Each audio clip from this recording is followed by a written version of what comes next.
Welcome back to the second lecture.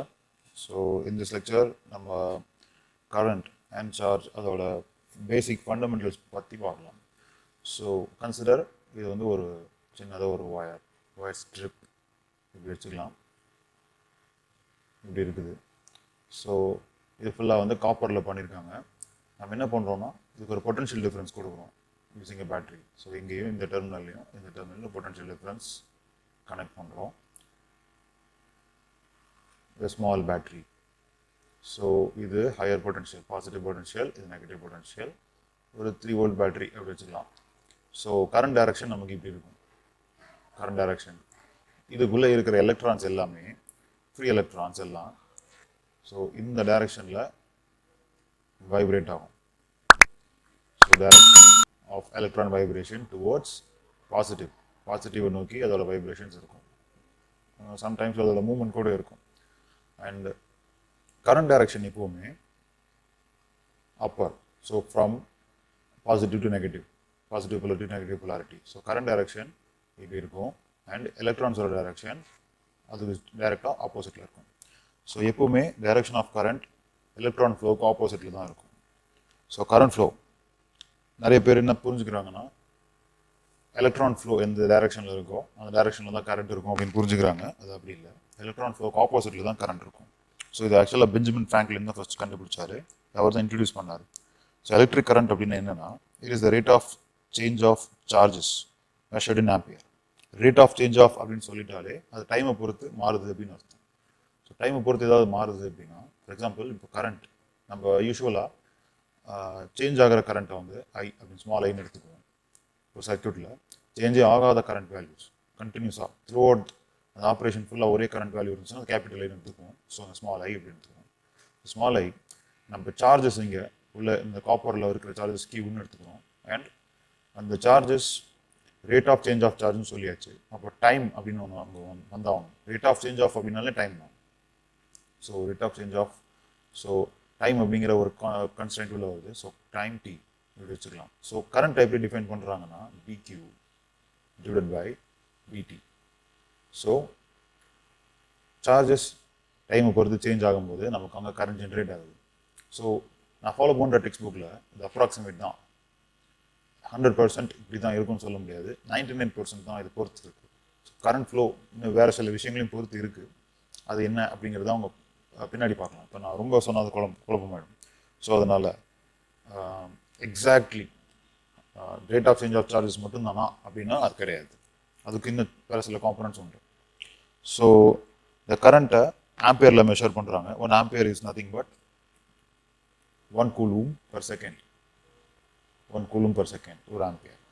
Okay. So charges for example இங்கே நீங்கள் battery 3 volt battery connect பண்ணியிருக்கீங்க. So இனிஷியலாக இங்கே time T0 வச்சுக்கலாம்.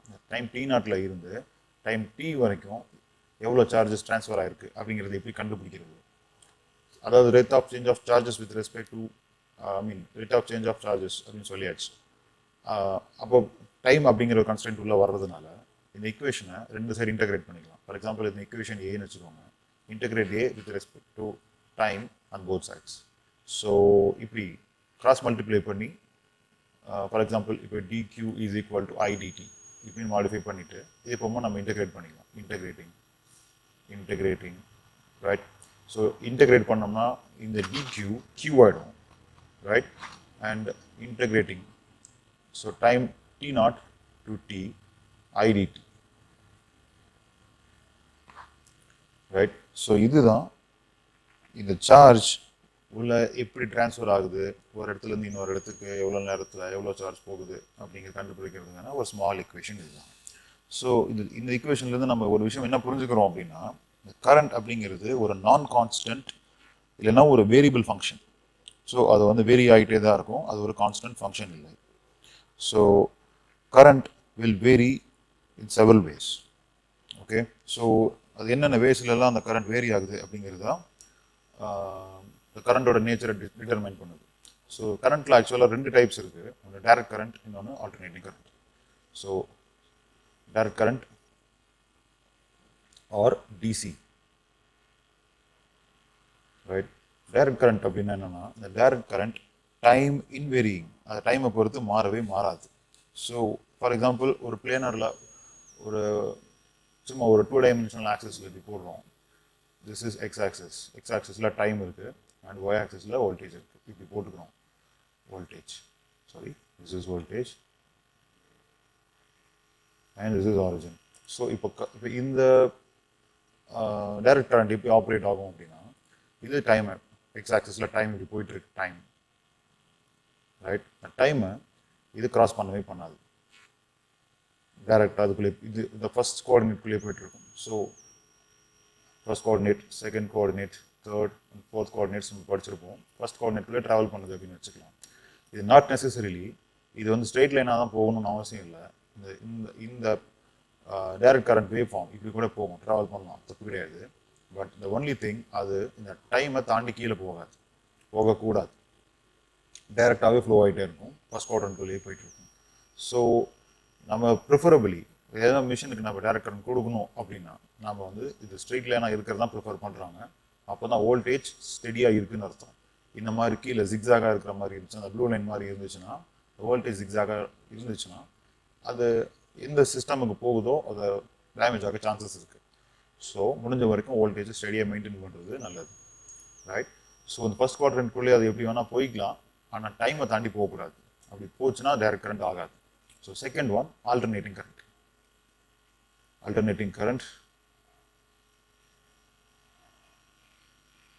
Alternating current is time varying. So அதே தான். For example, it looks like this. இது x axis, இது y axis ல voltage, right? Voltage இந்த பக்கம் இப்படி travel பண்ணிட்டு இருக்கு and current is traveling this way. இப்படி போகுது. இப்போ alternating current எப்படி இருக்கலாம் அப்படின்னா, so இது ஆரிஜினில் ஸ்டார்ட் ஆகலாம், சம்டைம்ஸ் இங்கே ஸ்டார்ட் ஆகலாம், or sometimes மைனஸ் வீல ஸ்டார்ட் ஆகலாம், எப்படி வேணால் ஸ்டார்ட் ஆகலாம். ஆரிஜினில் ஸ்டார்ட் ஆகிறது ஒரு இடத்துல ஜீரோலேருந்து அப்படியே லீனியராக ஸ்டார்ட் ஆகி ஒரு பீக் பாயிண்ட் ரீச் பண்ணிவிட்டு அகெயின் அது டைம் ஜீரோவில் வந்து மறுபடியும் டைம் நெகட்டிவில் போய் மறுபடியும் டைம் ஜீரோ, மறுபடியும் டைம் நெகட்டிவில் வரும். ஸோ இது கண்டினியூஸாக டைம் லைனை கிராஸ் பண்ணி வர்றதுனால ஆல்டர்னேட்டிங் பாசிட்டிவ் நெகட்டிவ் மாறி வர்றதுனால இது ஆல்டர்னேட்டிங் கரண்ட் அப்படின்னு சொல்கிறோம். ஸோ இங்கே கரண்ட்டுக்கு பதிலாக நம்ம யூஸ்வலாக இங்கே வோல்டேஜ் லைனுக்கு பதிலாக கரண்ட் யூஸ் பண்ணிக்கலாம். ஏன்னா ஆல்டர்னேட்டிங் கரண்ட், ஆல்டர்னேட்டிங் வோல்டேஜ் ரெண்டுக்குமே ஒரே ஃபார்மேட் தான், அதனால தான் இங்கே வோல்டேஜ் அப்படின்னு போட்டுருந்தேன். அண்ட் எக்ஸ் ஆக்சிஸில் டைம் அண்ட் ஒய் ஆக்சிஸில் வோல்டேஜ் ஆர் கரண்ட் எப்படின்னு வச்சுக்கலாம். ஸோ இது பாசிட்டிவ் நெகட்டிவ் மாறி வந்துட்டே இருக்கும். ஸோ இது பாசிட்டிவில் பீக் வேல்யூ, ரைட், நெகட்டிவில் இது மைனஸ் பீக் வேல்யூ. ஓகே, இங்கே பாசிட்டிவ் கரண்ட். ஸோ இங்கே அதே மாதிரி ஒய் ஆக்சிஸ் மைனஸ் ஒய் மாதிரி இங்கே minus I negative. So negative side of the current, not negative current, negative sign, right. So ஒரு சர்க்யூட்டோட காம்போனண்ட்டுக்குள்ள கரண்ட் அப்சர்வ் ஆகுதா, டெலிவர் ஆகுதா, ரைட், அதை வந்து ஈஸியாக அதை கண்டுபிடிக்கணும். ஸோ யூஸ்வலாக ஆல்டர்னேட்டிங் கரண்ட் வந்து சைனசாய்டல் வேவ் ஃபார்ம்ஸ்லாம் யூஸ் பண்ணுவாங்க.